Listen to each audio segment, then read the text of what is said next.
오늘은 조카한테 기본적인 한국어 단어를 가르쳐 보려고 합니다. 과연 잘 따라올 수 있을지 같이 한번 지켜봐 주세요.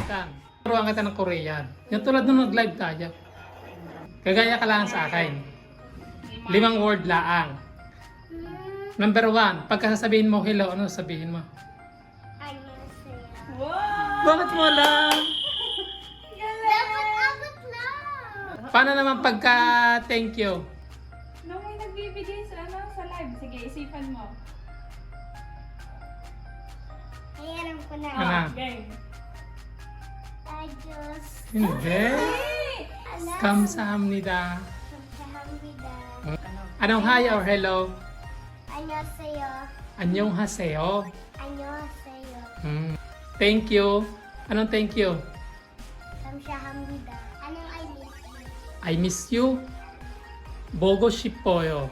뭐, Bobo. 고, 시, 퍼, 요.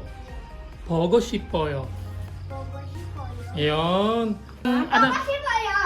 paano naman pagka I love you?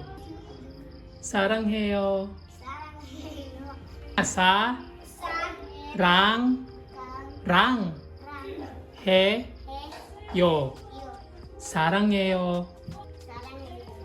Paano naman pagka I don't know? 몰라요. Walayo. 몰, Mon. 라, La. 요. Yo. 몰라요. Molayo. Ano ulit pagka ano? Pag hi or hello? Annyeonghaseyo. Pag thank you. Kamsahamnida. Paano naman pagka I miss you? 보고 싶어요. Bobo Shipoyo. Yun. Pagka I love you, Sarangheyo. ulit sa ba? Sarangheyo. Pagka hindi ko alam, I don't know. 몰라요.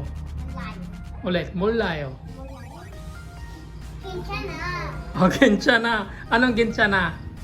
Kinchana. Hindi ka na. It's okay. 이제 밤도 됐으니까 가족들이랑 같이 모여서 맛있게 저녁을 먹으려고 해요. 제 조카는 정말 너무 발발하고 귀여운 아이인데 커서도 지금처럼 변하지 않았으면 좋겠어요. Annyeonghaseyo. Bye-bye.